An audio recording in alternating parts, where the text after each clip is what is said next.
I have a fly problem here. I'm trying to get rid of the flies. There's never just one fly. I don't know how they got in here.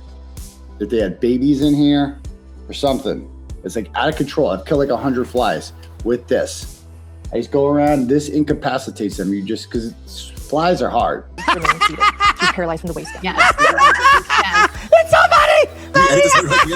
Nope, it's not. Right? Get the fuck out of here! Fly. Okay, he's gonna be disoriented. Motherfucker! I'm gonna get him. Get down. Die. He's gone. Guess what, baby? I ain't never going to fucking jail. Ever. Get that through your thick ginger skull, baby. What are you gonna do when I don't go to jail, bitch? Nothing. You're gonna do nothing. You're gonna sit there and you're gonna fucking cry about it and say Chris Matty's gay because he is. Okay? That's what you're gonna say. I ain't never going to jail. Ever. I wish I could just move to South Carolina. That would be cool. Or wherever. Georgia. Aiden Carney has spent the week doing what he does best, damage control. His budding feud with Nurse Kim came to a screeching halt. It's all good. Nurse Kim is not the enemy. She never was the enemy. Temper the waters. She's not the enemy. And so Nurse Kim ain't the enemy. You never consider her like the enemy or anything like that. Smooth the waters over.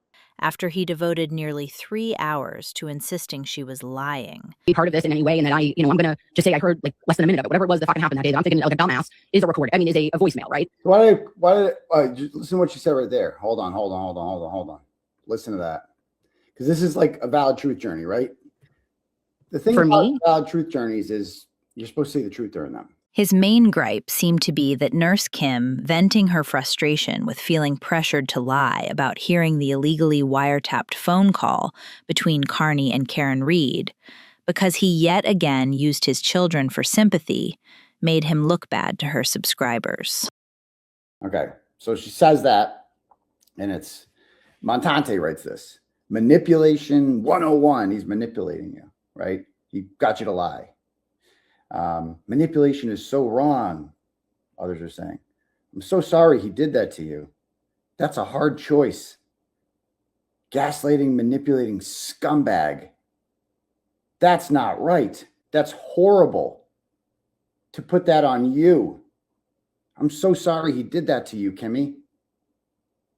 And I'm reading this. These are from people who I recognize these names. These are people who have supported me before, who have come to my court. I've met some of these people before who have donated, who have shown their support, who have had my back online, all this stuff. These are supporters of mine who now think, because of this, that I'm the kind of person who goes to women and forces them to take place, to participate, to cover for me or else I'm going to lose my kids. You want to be responsible if I don't get to see my kids again? That's going to be on you.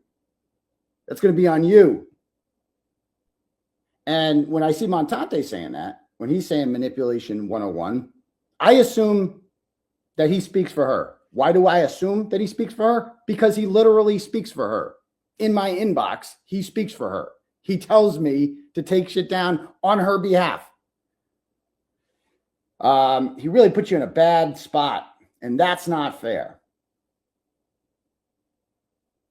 Yeah. So there was a lot of stuff. He put you in a rock and a hard place. He shouldn't have put you in that position. I'm so sorry you were put in that difficult position by him. That was a terrible place for him to put you in, Nurse Kim. Turtleboy is the common denominator here. So you see the effect that this is having, right? This is the effect that her work, because that's clearly what was insinuated there, was that like I made her cry, okay? That I put her in this position where she did something she didn't want to do. Oddly, he never really disproved her account. He mostly called her a liar in broad strokes, while at times conceding facts that seemed to support her version of events. We need to focus, right? I don't need to lose supporters. I mean, I lost supporters over that because I made a woman cry. That was the thing. I used my kids to make a very nice woman cry. On her show, she cried. I did that. Me forcing her to cover up for a lie, for a felony, right? That she didn't want to have any part in. No. She didn't enjoy listening to that at all. She didn't enjoy the gossip. She didn't enjoy nothing. I just forced her into that situation, and then I made her lie. Nurse Kim, however, isn't without allies. Chief among them are the MiniFans, a group Carney has learned not to antagonize too aggressively after they previously embarrassed him in public. Articles are garbage. Turtleboy, You're garbage articles. Shut the fuck up. You sound like a take toddler. shots at You're a little all toddler. day. It's not on my You're crying show. because someone won't let you on a show. You're a little baby. You're acting like a spoiled little brat. I'm talking throwing to a Mike. temper tantrum in the corner. Who the fuck are you? You're an internet. I am who I am. First of all, about like who's Turtleboy? Like, what are you talking? Like I need Kirk and Jerry. It's nice of them if they want. You don't think they helped your fucking career? Are you out of your I mind? don't think that at all. I think it's. Are you out of your mind? Well, it's gonna fucking you. Listen, That's Mike. what he said. Yes, yes. I said, are you out of your fucking mind? No, That's the question. like, you're living in the Twitter world. I'm a Facebook guy. But to think the #1 show in a major market mentioning you doesn't help your career, you're out of your fucking mind. It doesn't hurt my career. I certainly don't need it. Are you kidding me? It helps you though, no? Does it? I don't really need. How does it help me? You literally just said it doesn't. Because I know who you are, and I don't mean me specifically. I mean people that listen to that show know who you are now. But to think the #1 show in a major market mentioning you doesn't help your career, you're out of your fucking mind. It doesn't hurt my career. I certainly don't need it. Are you kidding me? It helps you though, no? Does it? I don't really need. How does it help me? You literally just said it doesn't. Because I know who you are, and I don't mean me specifically. I mean people that listen to that show know who you are now. Culminating in Kirk Minihane stepping in to lecture him like a disappointed parent. There's Kirk. Well, I mean, I don't think it's going to be hard for me to do my show any way I want to do it. Like, why wouldn't I be able to do my show? Who said you couldn't? You just said that. How are you going to be able to do your show and do your thing and go after people? I'll go after people all the time. Well, I know you do. And Why would I stop? that's Why would I individually stop? Why? Because behind your back, these two guys Yeah, right but here. I don't. But why would I do anything different? Well, Why? my position, So I said, why would I do anything different? You said, well. So how would that lead? That's not an answer to my question. It doesn't seem fair. Answer the question. Answer the question. Come on. What's the I'm not question? a 16-year-old junior. You're in high school. Let's have a real conversation about this, okay? And don't call me any homophobic slurs. I know Jerry Callahan, who's a transphobe and a homophobe of the highest order, will be totally comfortable with that. I mean, he is. He totally is. And that's fine. I mean, you want to call my listeners that. You want to do this. You want to make your faces. You want to talk about Facebook. Fine. So here's what you should do. You should say, thank you, Kirk. We've had a good relationship. I've helped you. You've helped me. And just shut your fucking mouth. Shut the fuck up and leave. And leave That's what? it. Go leave here. Go chase some dumpster stories and do whatever you do and go see who's roller skating. What 16-year-olds are roller skating around. My issue is going forward. It's like these two guys right here. They specifically. Again, I've been nothing but support. Nobody's been more. And whether you think I've helped you or not, I don't care. I heard you say that you've helped me more than I've helped you. You've been arguing with MiniFans for the last 3 weeks while I've been gone. I have never had anybody, not one person, seriously, I'm not being an asshole here, not one person ever on Twitter, anywhere, ever mention you to me, ever. It's like you don't exist. I'm not even sure you exist. You might even just be a mirage in my mind. God knows. But what I'm saying is you should just probably say, hey, Kirk, you know what? You've been a big help to me. I probably shouldn't have shit on you. I probably shouldn't have said you were a welfare case or whatever you said. By the way, I heard that on the RSS feed. So Mr. Free Speech, Mr. Crazy Turtleboy is going to be comfortable going on a podcast Monday with racist, homophobic, transphobic Jerry Callahan, Mr. Free Speech, on a show that censors your speech. I don't agree. That seems pretty hypocritical. Stuttering, stupid, fucking moronic hypocrite. Despite his protestation, I'm scared of the KMS guys. Oh, yeah, they're big, scary guys. Right. Whatever that means. he is absolutely afraid of them. Probably because it is a community comprised of mostly men, as opposed to the women Carney is comfortable bullying. KMS is Kirk Minihane show, right? It's a group of guys who worships one singular man by the name of Kirk Minihane. And what they don't understand is Kirk likes me more than all of them. I'm like the only one that Kirk actually respects out of all this community. Stuttering, stupid, fucking moronic hypocrite. Not one person ever on Twitter anywhere ever mentioned you to me. Ever. It's like you don't exist. True crime author David Wedge released a novel portraying Carney as pretty monstrous, particularly surrounding his abhorrent treatment of murder victim John O'Keefe's family. You are the trashiest fucking family. And the only good part about John not being alive is he doesn't have to be around any of you useless maggots for a second more. Fuck you.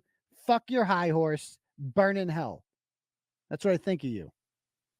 Carney is a non-party witness in the O'Keefe family's wrongful death lawsuit, and after months of ignoring summonses and subpoenas that he openly acknowledged receiving on social media and during live streams, the consequences are finally catching up with him.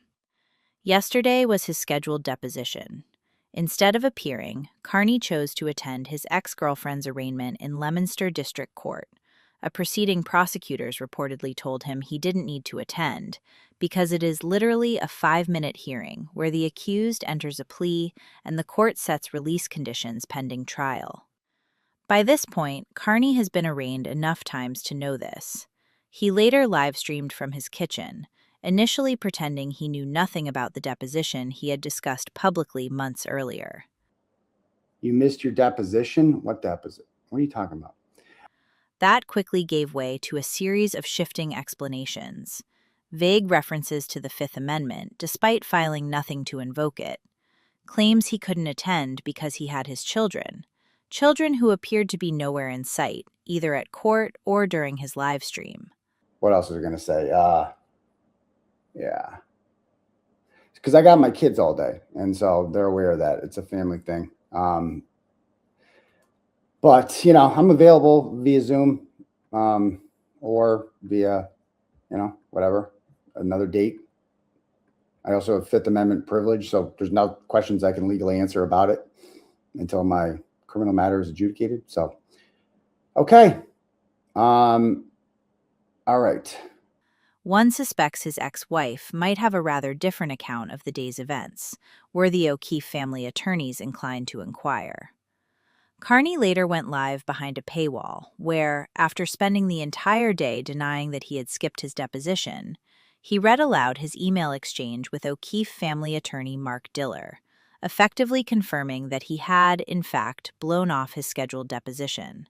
So Dildo and I have had a back and forth here about the deposition. And we told him from the beginning, look at Dildo, he's going to plead the fifth on everything. Why? Because he's got a criminal trial coming up. Like, what do you think you're doing? Like, I'll be happy to talk. Okay. As soon as my trial's over. And that's what I told him in the email. This is what I in my Dildo back and forths, because he said he's going to read these out loud in court. So I'm just going to read him to it. I sent him all those answers last week. We have you under subpoena for a deposition scheduled 10:30. I'll see you next Thursday. I go, 10:30? Well, next Thursday is July 30th. I'm unavailable July 30th and cannot be deposed while awaiting trial. I have a Fifth Amendment right. And he goes, you're right. We have a July 30th subpoena for you to testify. If you intend to have counsel represent you, please advise. So I'm unrepresented in the O'Keefe case because I'm a third party and I'm not a defendant. I'm not a plaintiff. I'm just a turtle. I'd be happy. I'd be more than happy to school you.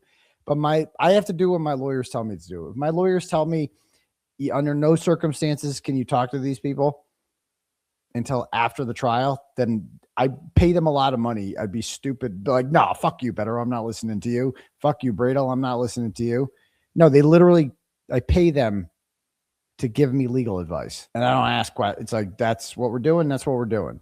Whatever you say. I mean, what's the point of having lawyers and giving them all this money if you don't listen to them? Like, that's the whole point, right? So I bring this to my lawyers and I'm like, what do I do?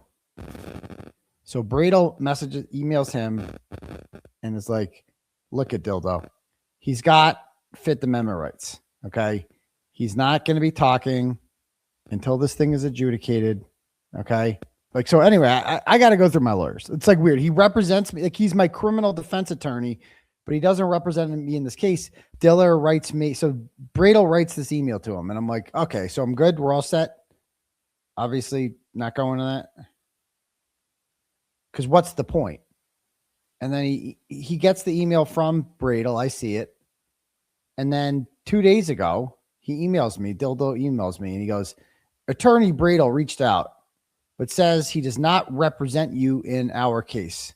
Please note you remain under subpoena for the 7/30/26 deposition. What? He just told you I'm not answering any questions. So what do you want from me? And so I sent him an email yesterday. Because something came up, family emergency, and I had to watch the kids all day. I had the kids basically the entire day. I had to take them at like 10 o'clock. I had to take over the entire day. Yeah. So I basically had to, watch the kids all day, and there's no one else that can watch them. Shit happens. What do you want from me, Dildo? Do you have like a daycare at your thing? I can't do it, bro. Shit happens. Like your stupid lawsuit that's going nowhere. In which I'm not going to answer any questions because I don't have to legally. What do you want from me? As you are aware, the deposition has been scheduled for months, and we have our own obligations in this case. Okay. And I'm like, what? And then he goes, you remain under subpoena, unrepresented by counsel in this case. And you waited till 4:30 on the eve of your deposition to alert me of your intended no-show in violation of the subpoena. We require your deposition testimony, and should you retain counsel to represent you here, please have them connect with me. During the stream, he attacked the very attorney who still has him under a valid subpoena, denied ever being at Leominster District Court for the arraignment. So that's just completely untrue. I did not attend Meredith's arraignment. I never stepped foot in any courtrooms. I have no idea what she's talking about. She's just making shit up. Only to later admit that he had been there.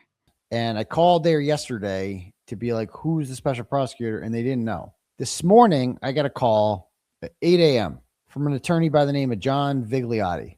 The voicemail he left me says, good morning. This message for Aiden. My name is John Vigliotti. I'm an attorney that's working as a special prosecutor out of the Worcester DA's office in regard to a case where you are the named victim of a wiretap out of Leominster by a woman by the name of Meredith O'Neill. I was just assigned the case late yesterday. It's on for arraignment today. I was looking to touch base with you in regards to the matter as the alleged victim. If you could please stop by the courthouse to touch base before the arraignment, that would be great. So I wasn't even planning on going because I don't want to be around her, right?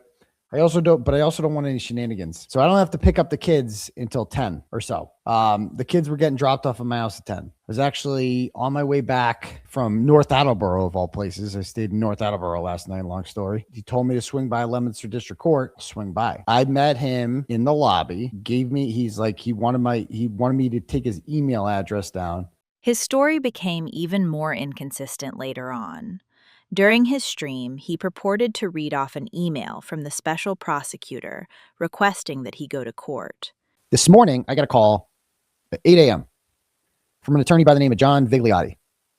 And John Vigliotti says, hey, I'll read the voicemail he left me says, let's see.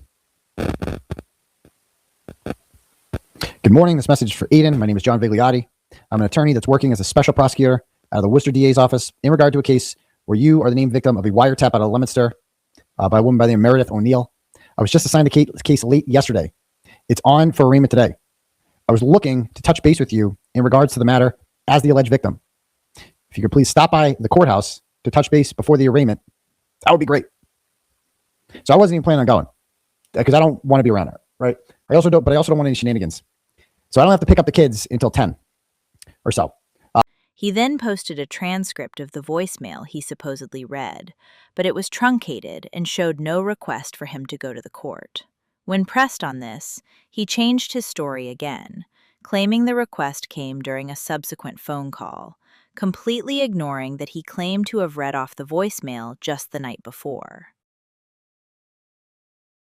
He also insisted that Mark Diller had no right to ask for details about the family emergency that supposedly prevented him from attending a deposition that had been noticed and on the calendar for 3 months. And Dildo writes back, he goes, Mr. Carney, I'm sorry to hear about your family emergency.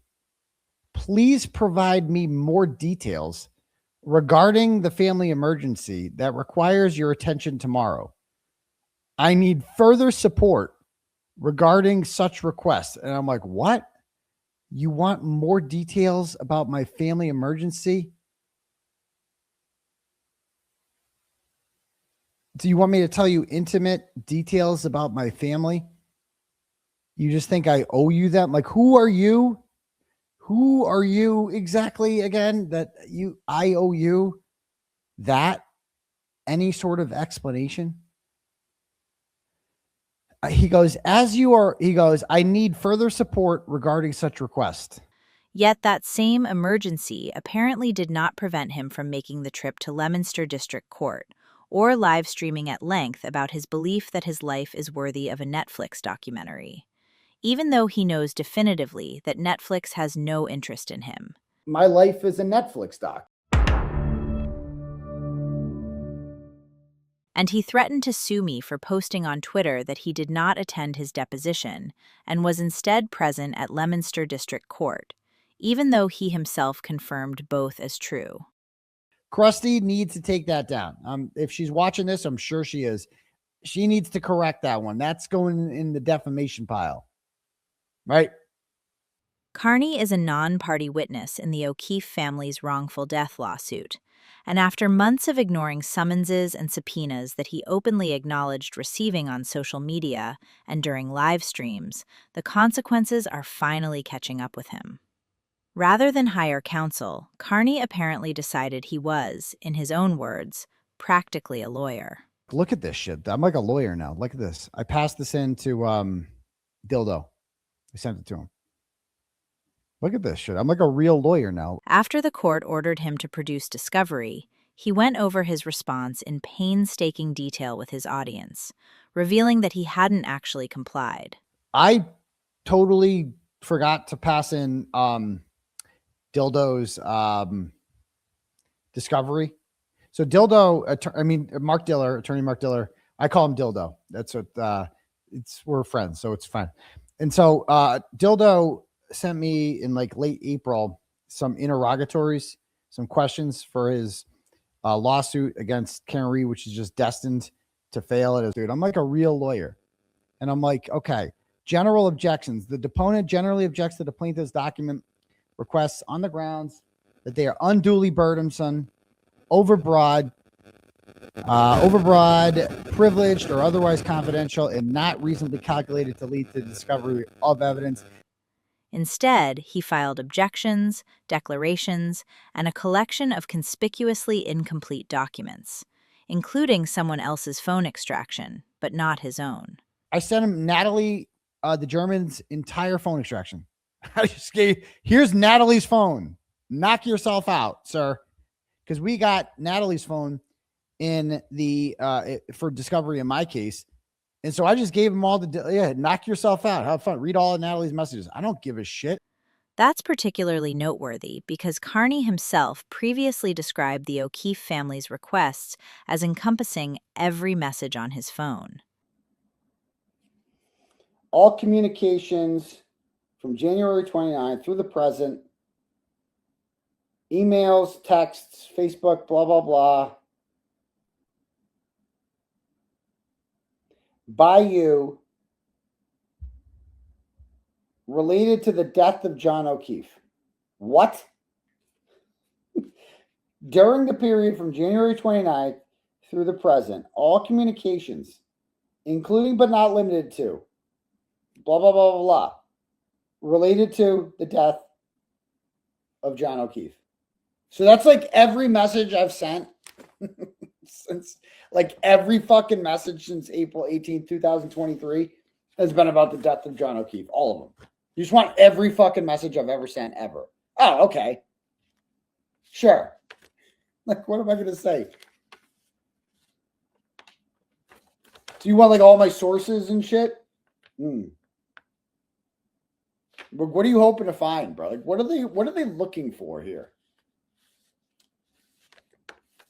Overly broad? Is that what they call this? Like, relax, pal. All messages related to the investigation and prosecution of Karen Reed. Oh, yeah. That's millions of messages.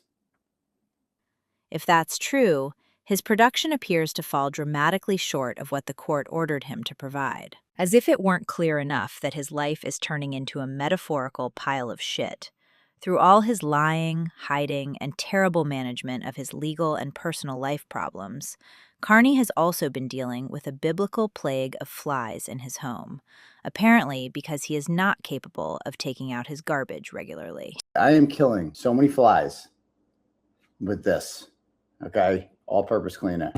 There's never just one fly. I don't know how they got in here. I forgot to take the trash out last night. That they had babies in here. Flies are hard. Bees are easier. Hold on. Get out of here! Motherfucker. Fly. Okay, he's gonna be disoriented. Motherfucker! I'm gonna get him. Fucking hate these things. Ultimately, all the lying and excuse-making were rendered useless by the very next morning, when Carney was served with another deposition subpoena immediately. Oh, great. There's a cop here. I think I'm being served with some paperwork. Hold on.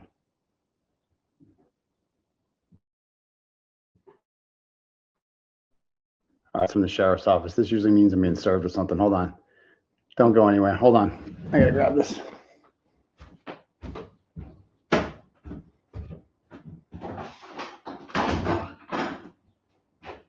How you doing? Good, how are you? Good. What's this about? Subpoena here for you. A subpoena? Yeah. This is going on the 30th of this.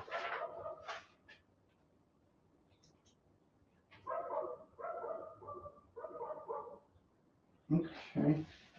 All right, thank you. All right, have a good weekend. Welcome to my life. It's like people are all. I can't wait for the day I have like a normal life, and like men in unmarked vehicles from the sheriff's office don't show up at my door.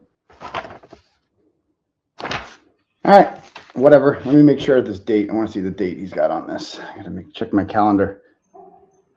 All right, whatever. Can't even anymore. You know, I'll explain that later. I'm not going to read it all out. I'm going right to my lawyers. I'm not an idiot. My money is on him ducking this one too, but time will tell. If you like my videos and want to support my work, you can go to www.buymeacoffee.com/massholemedia, and I'll tweet out your message so that Turtle Riders will blow an O-ring. Or you can share these video updates with your friends, because nothing uplifts the soul quite like watching the demise of a bully.